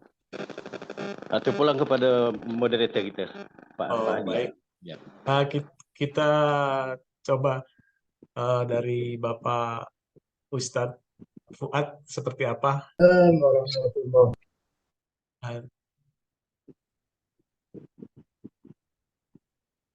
Ustadz Fuad. Iya, oh ya, baik, Pak Hadi. Ya, memang kemampuan ya literasi di kalangan generasi muda Muslim ya, terutama generasi Gen Z ini memang perlu ya ditumbuhkan sejak dari pendidikan dalam keluarga, pembiasaan, karena kita belajar ya bagaimana dari Buya Hamka, beliau bercermin ya dari ayahandanya Dr. Abdul Karim Amrullah, orang-orang di sekelilingnya, begitu pula putra-putri Buya Hamka. Dari sisi keilmuan ya, dari sisi kepemikiran itu kan ada persambungan ya. Jadi itu memang memerlukan internalisasi nilai-nilai pendidikan dalam keluarga, dalam masyarakat, dan tentu tidak kurang pentingnya adalah bagaimana generasi muda, generasi milenial untuk bisa ya memetik nilai-nilai keteladanan ya dari para tokoh-tokoh di sekitar kita ya. Dan kita punya banyak sekali sumber-sumber literasi, sumber-sumber pemikiran yang perlu kita gali ya, baik melalui pendidikan formal maupun juga pendidikan non formal. Dan tentu juga melalui lembaga pendidikan juga dikembangkan mata-mata kuliah yang berkaitan dengan sejarah, budayaan Islam, peradaban dan sebagainya. Itu memang membutuhkan langkah-langkah keseriusan dan dukungan ya dari berbagai pihak. Karena tujuan pendidikan formal kita kan tidak hanya menghasilkan manusia yang pintar ya, manusia yang ahli, tapi juga bisa menghasilkan manusia-manusia para intelektual, para sarjana yang memiliki kemampuan, memiliki leadership, memiliki wawasan dan memiliki jati diri ya, jati diri untuk di dalam tampil di tengah-tengah masyarakat dengan ilmu, dengan kepemimpinan ya, dan dengan keteladanan. Begitu. Baik, terima kasih Ustaz. Jadi kita perlu kembangkan daya literasi kita. Memang kekurangan kita memang di literasi ini yang perlu, untuk itulah kajian ini kita adakan. Untuk kajian-kajian berikut kita akan ulas lagi lebih sosok Buya Hamka yang kita namakan Kebuya Hamkaan. Kurang lebihnya begitu. Baiklah. Ada lagi? Ya, boleh. Izin, Pak. Oh, baik. Izin. Oke. Boleh. Pak Taufik. Siapa dulu ini, Pak? Pak Taufik ya? Pak Samsung. Pak Taufik atau siapa, Pak? Saya, boleh. Pak Usnul iya. Abadi. Pak Usnul. Oke, Pak baik. Usnu juga boleh tuh. Boleh ganti antri aja nanti. Beliau juga punya Boleh. pandangan ini. Sebentar, saya salah sebentar. Pak Usnu Ya. ini juga adalah seorang penulis puisi ketika Buya Hamka masih hidup di majalah Panji Masyarakat. Kami punya beberapa koleksinya. Jadi mungkin Ya. perlu juga kita minta respon beliau. Ya. Semasa Buya Hamka hidup, Pak Usnu ini mengirim tulisan-tulisan beliau ke majalah Panji Masyarakat. Ya. Baik. Silakan Pak Ustul, apa pertanyaannya? Saya memberikan catatan sebagai berikut ya, karena dari pembicara sebelumnya merupakan uraian sejarah kehidupan yang bersisi pada keulamaan dan mubalik. Saya sendiri pertemuan dengan Buya Hamka masa kecil, yaitu umur 13 tahun di Kota Mataram ya, Mataram Lombok. Kebetulan orang tua saya aktivis Muhammadiyah di Mataram Lombok. Lalu tahun 1966 atau 67 ayah saya pindah ke Denpasar, jadi ketua Muhammadiyah juga di Denpasar. Dan Buya Hamka datang menginap di Hotel Arte ya, tempat kami tinggal. Sebab dulu pegawai negeri kan masih dibolehkan di hotel ya waktu itu. Tapi bukan itu yang ingin saya ceritakan. Yaitu adalah berkenaan dengan sisi lain dari Buya Hamka. Yaitu dia sebagai seorang sastrawan besar, penulis besar, dan nulis novel. Dan dia menggunakan novel sebagai media lain dalam berdakwah. Dalam hal ini yang terkesan, yang nantinya sudah difilmkan ya di bawah lindungan Ka'bah maupun tenggelamnya kapal Van der Wijk, itu pergulatan antara adat dan nilai-nilai agama Islam yang dipahami oleh Buya Hamka. Nah, dari situlah kemudian dalam rubrik Panji Masyarakat itu sejak awalnya Buya Hamka memberikan kesempatan kepada para penulis, tentunya penulis yang paham dengan Panji Masyarakat, untuk menulis puisi, menulis cerpen, dan lain sebagainya. Dan ini yang sebetulnya garis hidup perjuangan Buya Hamka yang selalu memberi peluang kepada dinamika dunia seni, dunia sastra, dan lain sebagainya. Yang mungkin pada sebagian orang atau sebagian organisasi memandang seolah-olah dunia seni atau dunia sastra itu bukan yang perlu diperhatikan. Jadi catatan saya di sinilah, sampai saya terakhir menulis di Panji Masyarakat, bagaimana saya punya mimpi mengumpulkan penyair-penyair Panji Masyarakat ya dalam sebuah antologi penyair Panji Masyarakat. Sebab saya lihat banyak betul penyair-penyair besar Indonesia yang menulis awalnya atau puncaknya itu pada Panji Masyarakat. Jadi seolah-olah Panji Masyarakat ini sebagai satu media forum penyair Islam di Indonesia pada masanya. Nah, saya kira itu catatan saya yang penting. Saya sekarang tinggal di Riau, ya kebetulan menjadi pengajar di Universitas Islam Riau. Saya kira itu aja kesan-kesan saya. Moga-moga ikut menambah kelengkapan sisi kehidupan dari Buya Hamka. Billahi taufiq wal hidayah. Assalamualaikum warahmatullahi wabarakatuh. Waalaikumsalam. Terima kasih banyak Pak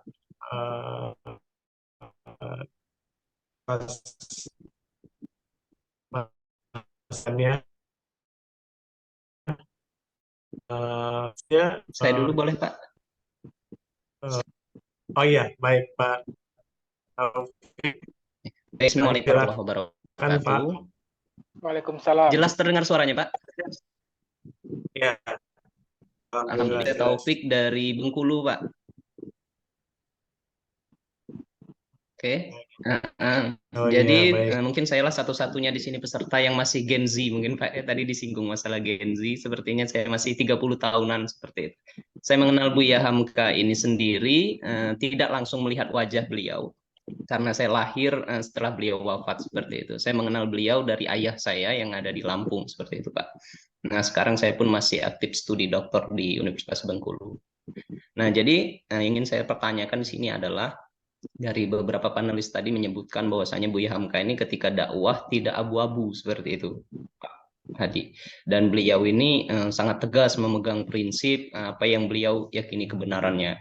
Dan beliau juga saya ingin tahu ya Pak, kalau seandainya kita terapkan pada implementasi sekarang, kita dakwah ini agak sedikit dalam tanda kutip agak berat seperti itu, mengatakan yang hak dan itu benar hak, yang batil itu batil, karena sekarang ini sudah zaman seperti ini. Dan bagaimana strategi kita sebagai dai-dai muda seperti kami untuk meniru gaya Buya Hamka dalam berdakwah. Sementara sekarang kita ini sering sekali kalau menyampaikan ini dibilang ini terlalu keras, ini terlalu kaku, intoleran dan lain-lain, seperti halnya radikal seperti itu. Banyak ucapan klaim-klaim seperti itu yang disematkan kepada kita. Sementara Buya Hamka dahulu, saya pikir tidak jauh juga, mungkin zaman itu juga sepertinya hal-hal ucapan-ucapan seperti itu sudah sering didengungkan oleh pihak-pihak yang di sana. Nah, bagaimana strategi kami generasi muda Gen Z ini meniru dakwah Buya Hamka untuk menerapkan di zaman sekarang? Terus terang saya pengagum Buya Hamka, bahkan di WA saya klaim sebagai pengagum Buya Hamka walaupun tidak pernah bertemu. Dan saya pembaca buku-buku Buya Hamka, termasuk tadi buku Hamka di Mata Hati Umat, saya ada koleksinya di perpustakaan saya. Terima kasih. Assalamualaikum warahmatullahi wabarakatuh. Waalaikumsalam warahmatullahi wabarakatuh. Gimana Pak Ustadz Roni tanggapannya? Atau Ustadz Boleh? Fuad? Ya, Ya, saya baik. dulu. Baik. Ya, terima kasih atas responnya Mas Taufik dari Bengkulu. Sebenarnya apa yang tadi sudah disebutkan itu juga tidak jauh berbeda dengan apa yang dahulu kalau kita lihat dari apa yang pernah dijalani oleh Buya Hamka itu, bahwa di masa beliau mungkin jauh lebih pelik jalan dakwah yang beliau sampaikan, karena berhadapan dengan ideologi-ideologi yang bertentangan dengan Islam itu hidup secara subur, baik itu kelompok dari Partai Komunis Indonesia secara terbuka dan juga beberapa ideologi-ideologi lain. Di samping juga ada sentuhan-sentuhan gesekan-gesekan dakwah dengan sesama kaum muslimin. Nah, dari sini ingin saya menyampaikan bahwa pertama dari dalam apa yang pernah dilakukan oleh Buya Hamka, dakwah beliau tersebut adalah dakwah ukhuwah.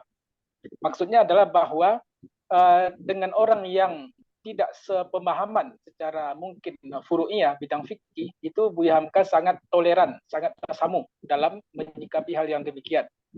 Dan dalam toleransi yang beliau bangun itu, kita bisa melihat pada suatu peristiwa di mana terjadi perbedaan yang mendasar antara ayah Buya Hamka, Dr. Abdul Karim Amrullah, dengan ulama-ulama tua di Sumatera Barat, sehingga memunculkan istilah pada tahun 30-an itu sebagai istilah kaum tua dan kaum muda.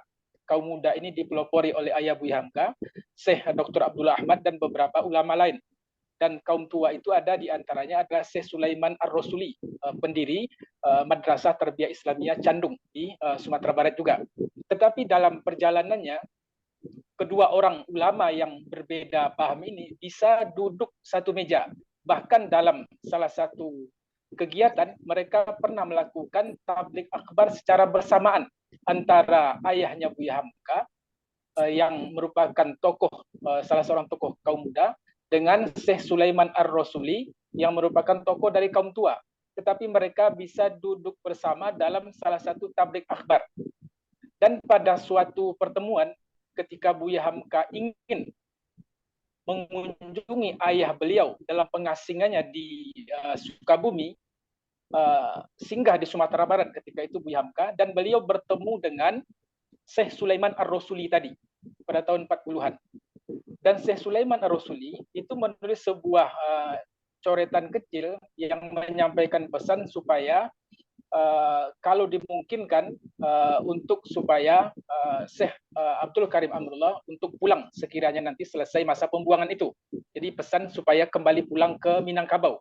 Itu pesan yang disampaikan oleh musuh dalam beliau, tanda petik ya, musuh perbedaan paham. tetapi orang ini mengedepankan ukhuwah Islamiyah.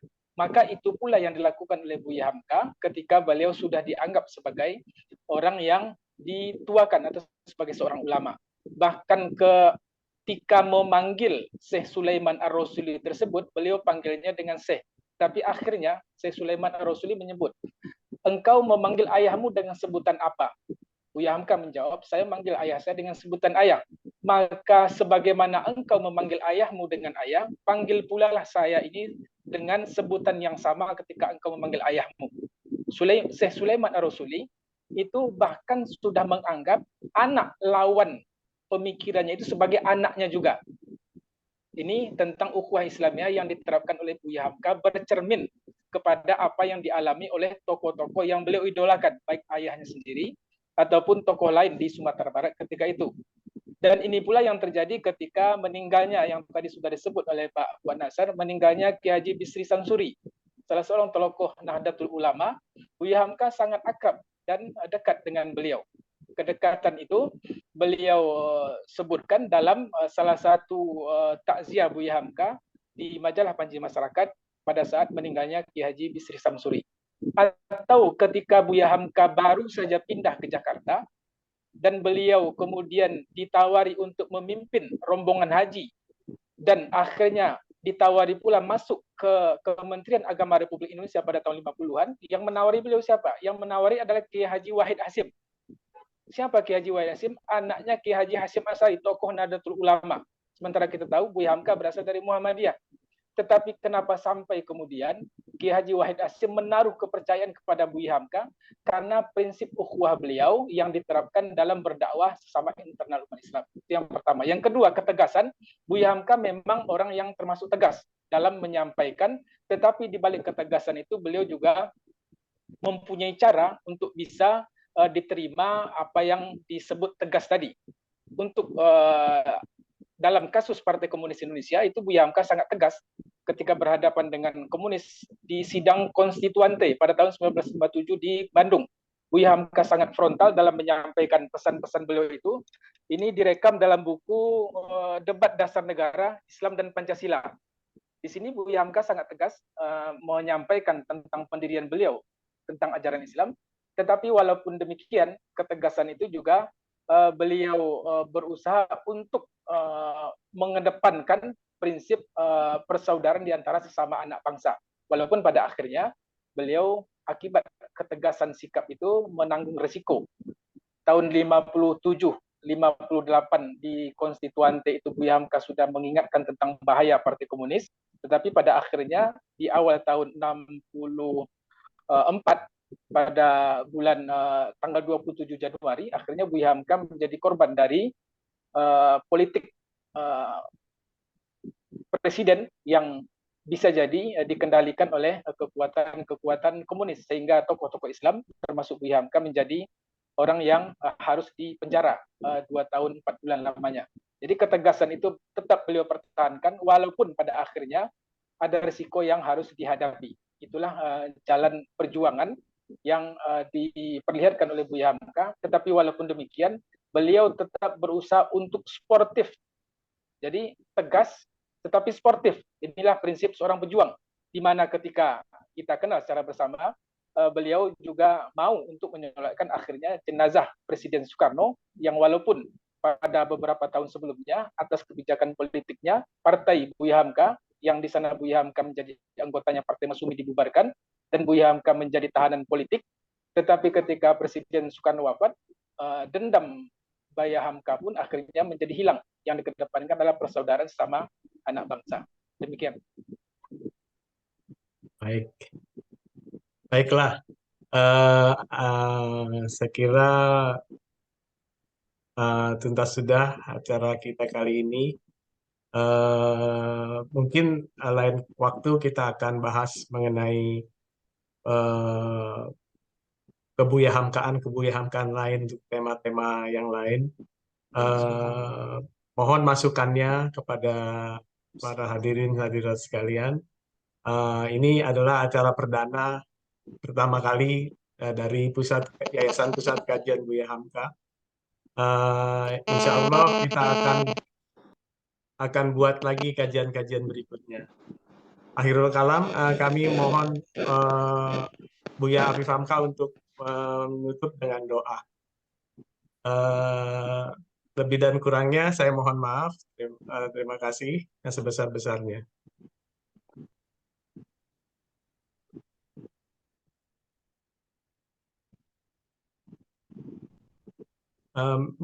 Mute-nya, mic-nya Om Fit.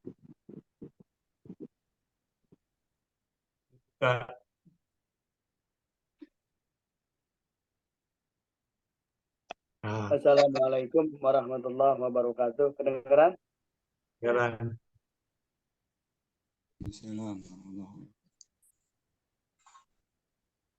Maaf. Saya terima kasih dengan adanya acara ini.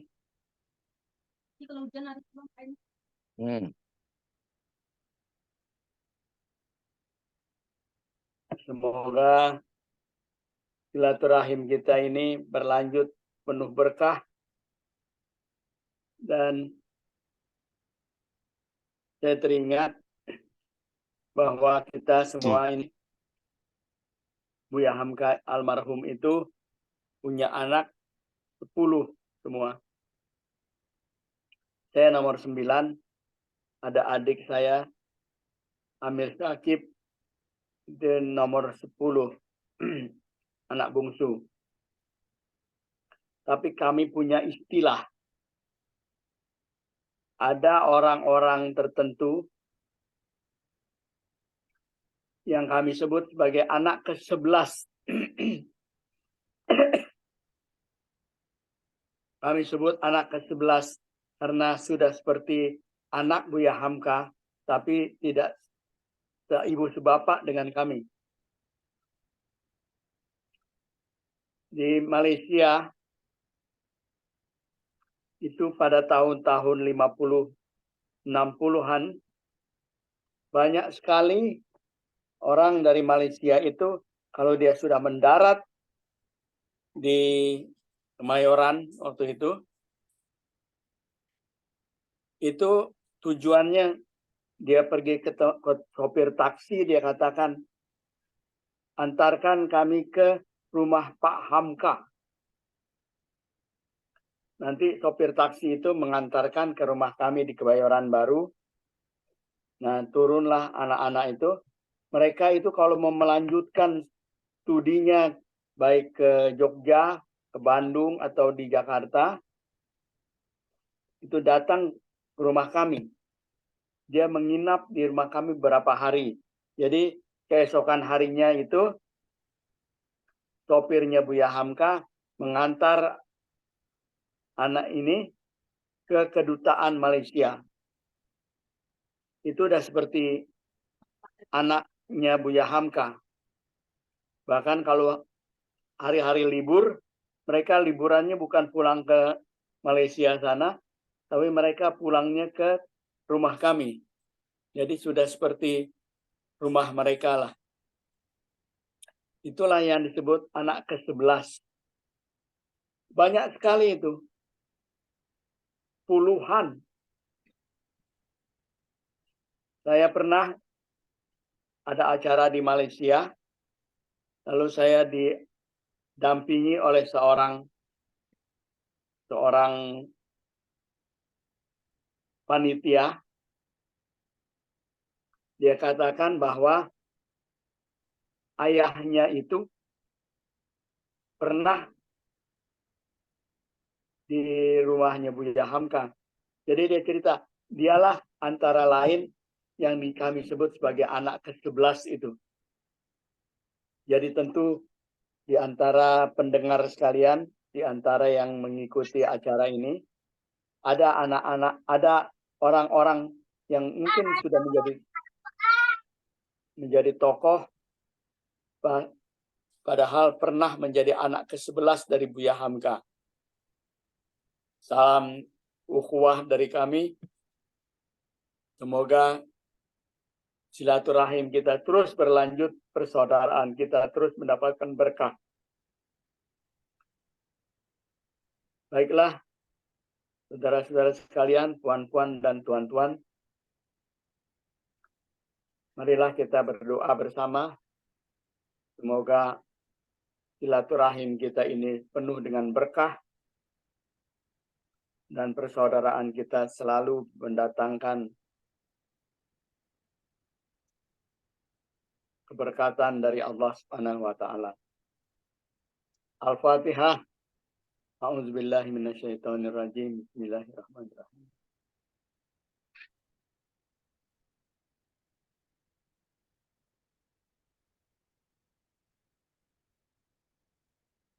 A'udzubillahi minasyaitonirrajim. Bismillahirrahmanirrahim. Alhamdulillahirabbil alamin. Hamdan yuafi ni'amahu wa yukafi mazidah. Ya Rabbana walakal hamdu.